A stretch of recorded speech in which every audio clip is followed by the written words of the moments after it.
tal? Mi nombre es Rosa Ismael Silva Jiménez. Hoy vamos a hablar acerca del Código Civil del Estado de Quintana Roo. Específicamente, en el libro segundo de la cuarta parte especial de las obligaciones.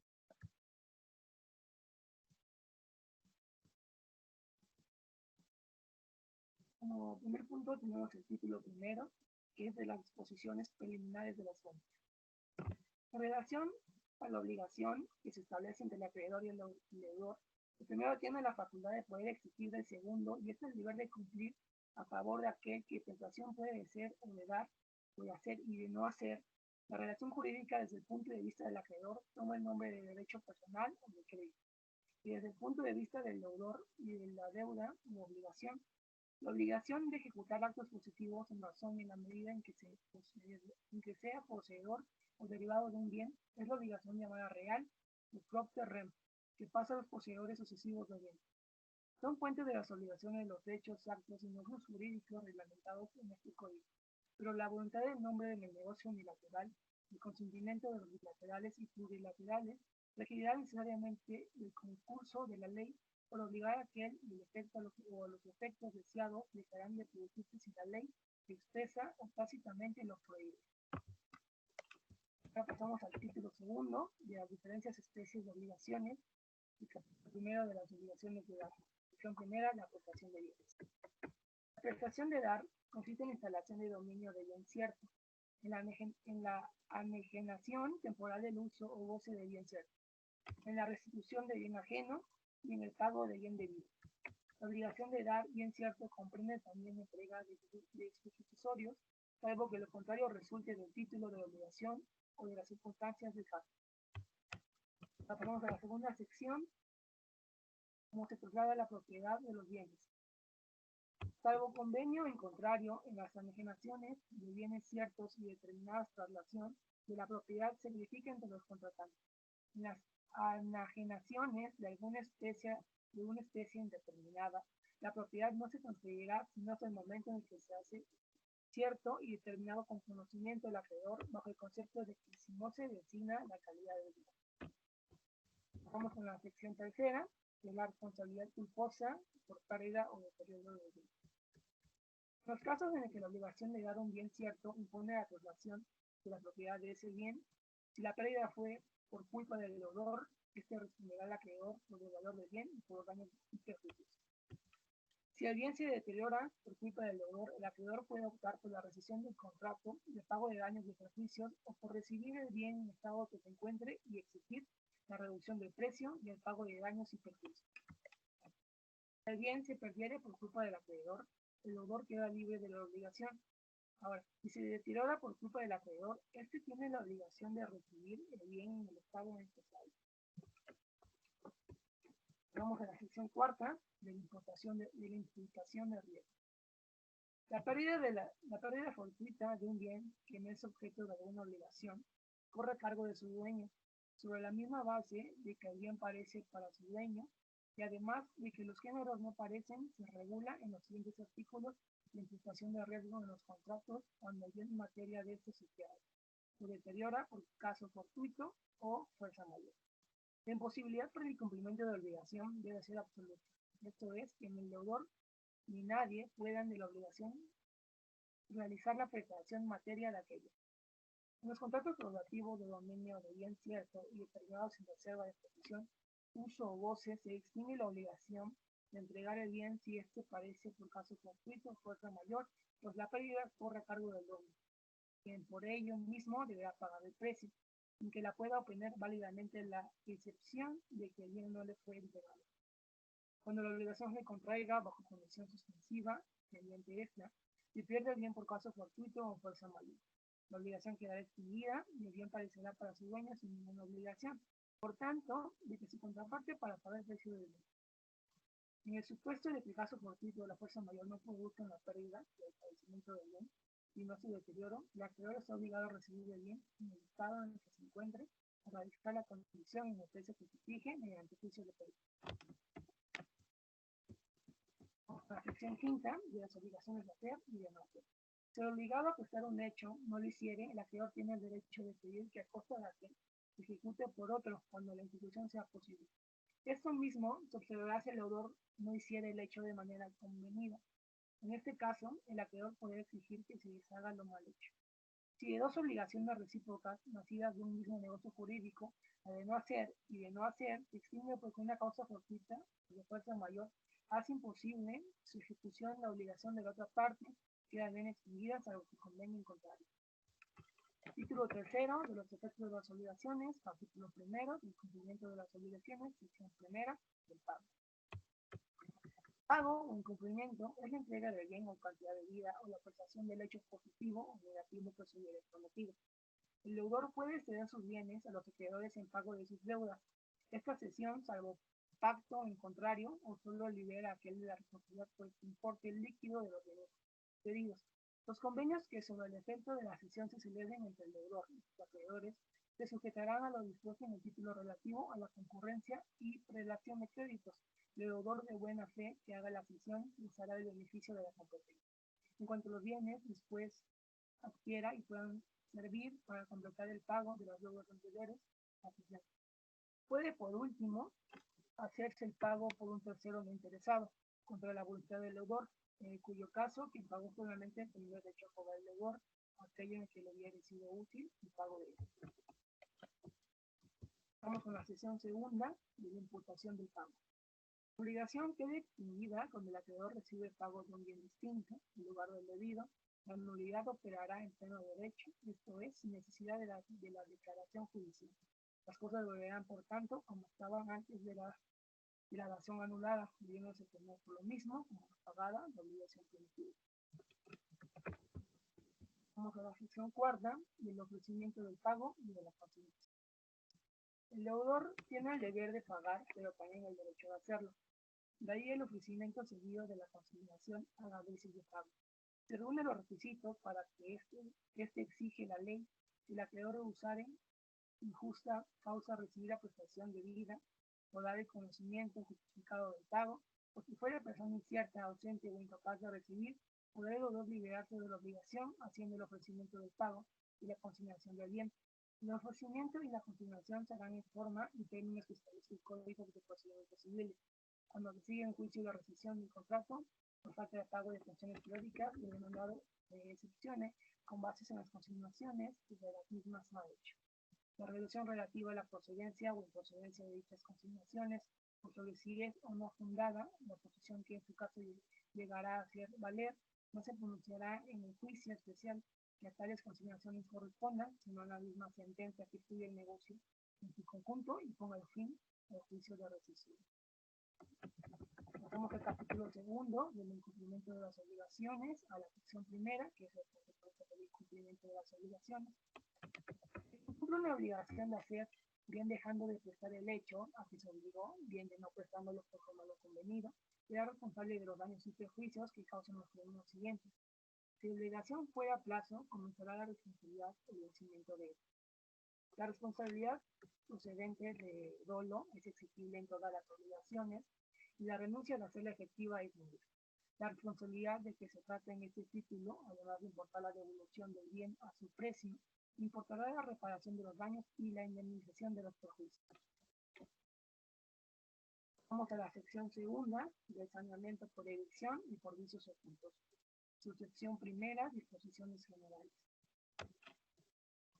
Se consideran como casos de incumplimiento de las obligaciones contractuales el de la evicción y el de los vicios ocultos de bien manejado.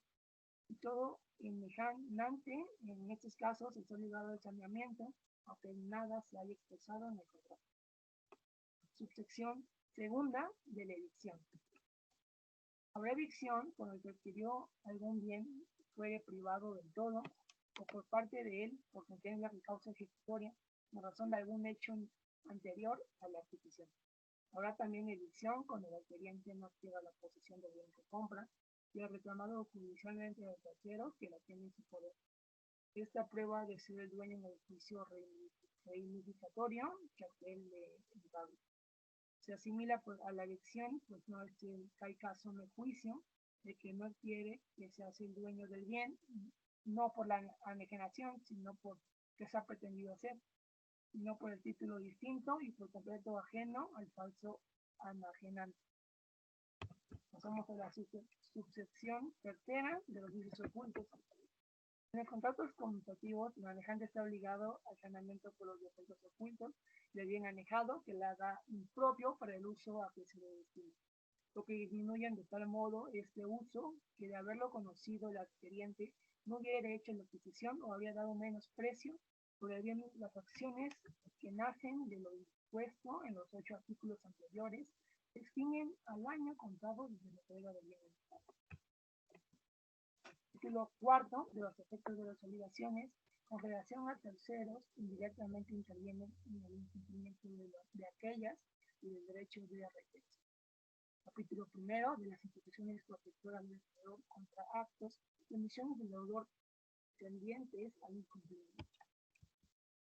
Independientemente del derecho de retención reglamentado en el último capítulo de este título, el acreedor dispone de la acción pauliana y de la acción de simulación para deshacer los actos del deudor con terceros que dejan o aparentan dejar insolvente a él, y dispone de la acción oblicua para anular la conducta omissiva del deudor tendiente en pedir que ingresen a sobre patrimonial en perjuicio del acreedor fondos que legítimamente le pertenecen.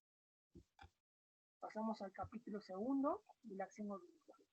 El acreedor, para poder cobrar un crédito cuyo pago no puede obtener directamente de su deudor, puede ejercitar la llamada acción oblicua, o sea, lo que sin poderse referir a derechos exclusivamente inherentes a la persona del deudor. Un acreedor entabla contra el deudor de su deudor cuando excitado para reducirlo. Se rehúsa a hacerla dentro del plazo que fije al efecto del Código de Procedimientos Civiles. Capítulo tercero.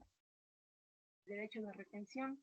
Existirá el derecho de retención cuando la ley autorice al detentador o poseedor de un bien ajeno a conservado en su poder hasta que el dueño de él le pague o lo que la deuda, por concepto de bien o por otro motivo. Cuando la ley no establezca expresamente el derecho de retención, podrá no obstante ejercitarse por el acreedor. Si su crédito consta en el título ejecutivo o ha sido reconocido judicialmente ante un notario. Aunque no haya relación alguna entre el crédito y el bien del deudor que se encuentren en el poder del acreedor o entre dicho crédito y la causa de prohibición o de tentación. Estamos al título quinto de las modalidades de las obligaciones. Son aplicables o inconducentes a las obligaciones sujetas a término, a condición o a modo las disposiciones contenidas respectivamente en las 3 libras secciones del capítulo 9 del título 3 del libro único en la parte general de este ordenamiento. Título 6. Las transmisiones de las obligaciones. Capítulo 1 de la subrogación. Además de la subrogación personal a que se refieren los 4 artículos anteriores, existe la subrogación real que también se verifica por el Ministerio de la Ley y sin necesidad de declaración alguna de los interesados, cuando un bien grabado con derecho real de garantía o sustituido por su valor en los casos de expropiación, seguro, remate u otro similar, o a la inversa, cuando el dinero civil o penal adecuado ha sido gastado por el deudor, adquiriendo con él uno o más inmuebles o inmuebles. El aludido valor y referido bienes en sus respectivos casos quedarán automáticamente afectos al pago del deudo, privilegiadamente con el papel acreedor girografario, y en el orden de preferencia que corresponda con respecto a los demás acreedores de derechos reales constituidos sobre el bien. Habrá también subrogación real que operará por un simple ministerio cuando el propietario poseedor de un bien grabado lo destruya para sustituirlo por otro, en cuyo caso el titular del derecho real constituido sobre el bien destruido tendrá acción, no para que tal derecho se constituya sobre el nuevo bien, sino simplemente para que se declare que por virtud de la aludida subrogación ese derecho se existe aplicando el nuevo bien. Capítulo segundo de la sección de derechos, sección primera de la sección ordinaria. Habrá sección de derechos cuando el acreedor transfiera a otra persona lo que tenga contra su deudor.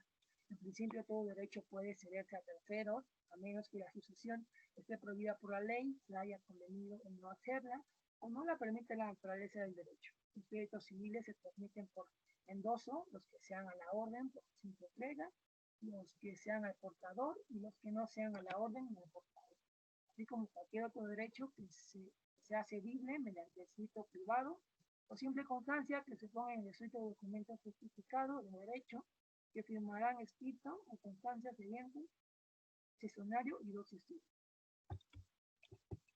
Vamos a la sección segunda de las secciones especiales. El que cede su derecho a una herencia sin enumerar los bienes de que ésta se compone, solo está obligado a responder de su calidad de heredero si el siguiente se hubiera aprovechado de algunos frutos o percibido algún bien de la herencia que se adhiere. Deberá abandonarla al cesionario si no hubiere pactado lo contrario. El cesionado debe, por su parte, satisfacer al heredente todo lo que se haya pagado por las deudas o cargas de la herencia y por sus propios créditos para él, salvo si se hubiera pactado. Vamos al capítulo tercero de la sección de deudas. Para que haya sucesión de deudor en el todo indispensable que el acreedor lo consienta, expresa o tácitamente, para que haya sucedido de deudor es del todo indispensable que el acreedor la consienta, expresa o tácitamente. Cuando se declara nula la sustitución del deudor, la antigua relación del acreedor con el primitivo deudor renace con todos los accesorios, pero con la reserva de que los derechos que pertenecen a terceros de buena fe se presume que el acreedor consiente en la sustitución del deudor, cuando permite que el sustituido ejecute actos que debían ejecutar el deudor, como pago de réditos, pagos parciales o periódicos de la suerte principal, siempre que lo haga en nombre propio y no por cuenta del deudor primitivo. Pasamos al capítulo cuarto de la gestión de la posición contractual. En un contrato con prestaciones recíprocas, cualquiera de las partes tiene facultad de transmitir a un tercero su posición o contractual, siempre que la otra parte consienta. Bien, en el momento mismo de la cesión, bien o antes, bien después de ella, si el consentimiento se da en el momento de la cesión o después de ella, a partir de entonces, la cesión será eficaz. Si se da con anterioridad de esta, la sustitución solo producirá efectos a partir del momento en que se notifique la cesión a dicha parte, en que ésta se la haya aceptado o reconocido. Vamos al título séptimo de la extensión de las obligaciones, el título primero de la enumeración de sus diversas formas. Aparte del pago y su variante, la dación en pago del término extintivo, de la condición resolutoria, de la rescisión y de la nulidad, son también formas de extinción de las obligaciones, la novación, la compensación, la confusión, la renuncia, la remisión, la imposibilidad del cumplimiento por causa no imputable al deudor y por la prescripción imperatoria. Pasamos al capítulo segundo de la novación. Por la novación, de parte se extiende una obligación sustituyéndola por otra en la que hay un nuevo objeto, un elemento objetivo, o es distinta la naturaleza de la relación jurídica entre acreedor y deudor, que es el elemento relacionable.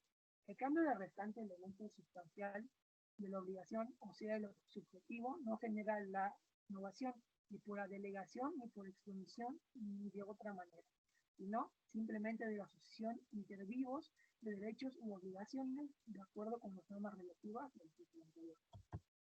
Capítulo tercero de la compensación. Por simple ministerio de la ley y por ello, sin necesidad de declaración alguna de interesados, la compensación extingue totalmente son iguales y al nivel del menor son desiguales. Las deudas recíprocas, líquidas y exigibles de dinero a la menor son desiguales, dos deudas recíprocas líquidas y exigibles de dinero, por bienes fungibles de la misma especie y calidad, en el que la extinción parcial de una de las deudas queda expedita la acción con el resto de la misma. Capítulo cuarto de la conclusión.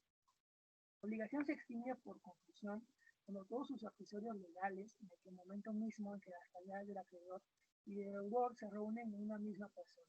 La obligación renace si la confusión cesa. Mientras se hace la partición de una herencia, no hay confusión cuando el deudor hereda al acreedor o este a aquel. Capítulo quinto. Quien quiera que tenga capacidad legal de difusión puede hacer renuncia de sus derechos y remisión o continuación en toda parte de las disposiciones que son debidas, hechas excepción de los casos en las que la ley lo prohíbe. El sexto de la imposibilidad del cumplimiento sobrevenida por causa culpable. La obligación se extingue sin responsabilidad para el deudor cuando sin estar en este mora y por una causa que no es imputable, la prestación se hace imposible. Si la obligación es llegar, se requiere para que se opere la extinción de los bienes del artículo anterior, que se trate de bien cierto, determinado y no de dimensión. Ahora, capítulo séptimo de la prescripción. Prescripción es un medio de librarse de las obligaciones mediante el transcurso de cierto tiempo. Las personas con capacidad para enajenar pueden renunciar la prescripción ganada, pero no el derecho de prescribir para los suicidios. De excepción que por prescripción adquiera el corredor solidario, no aprovechará a los demás, sino con el tiempo exigido haya debido correr del mismo modo para que vamos al capítulo octavo de la caducidad. La caducidad procesal, llamada también caducidad de instancia, se sujetará a las disposiciones relativas del Código de la Materia y se ajustará a las disposiciones de este capítulo a las normas especiales de su instituto de caducidad sustantiva, llamada también decadencia, sea legal o convencional. Vamos al título octavo de la complejidad de las obligaciones, capítulo primero de la enumeración de sus especies. Las obligaciones son complejas, bien por pluralidad de objetos o bien por pluralidad de sujetos.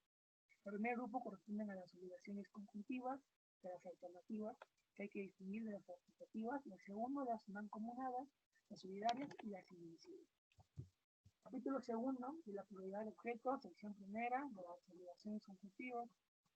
Quien sea obligado a diversos bienes o diversos hechos a unos u otros conjuntamente deben dar los bienes y prestar todos los servicios que comprendan de la obligación y contrato.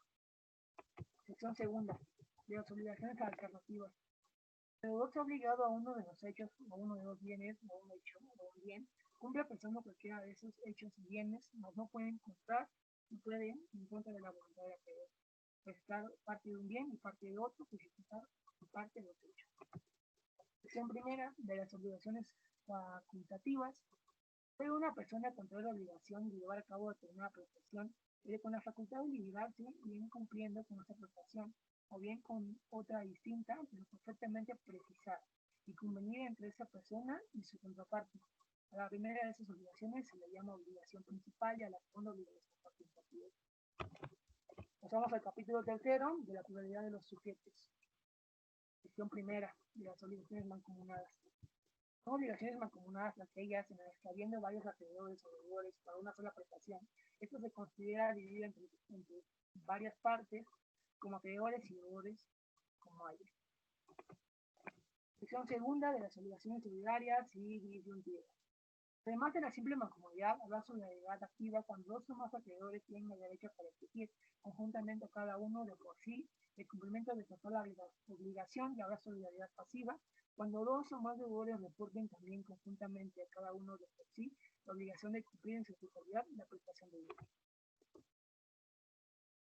Vamos a la sección tercera de las obligaciones divisibles y las indivisibles.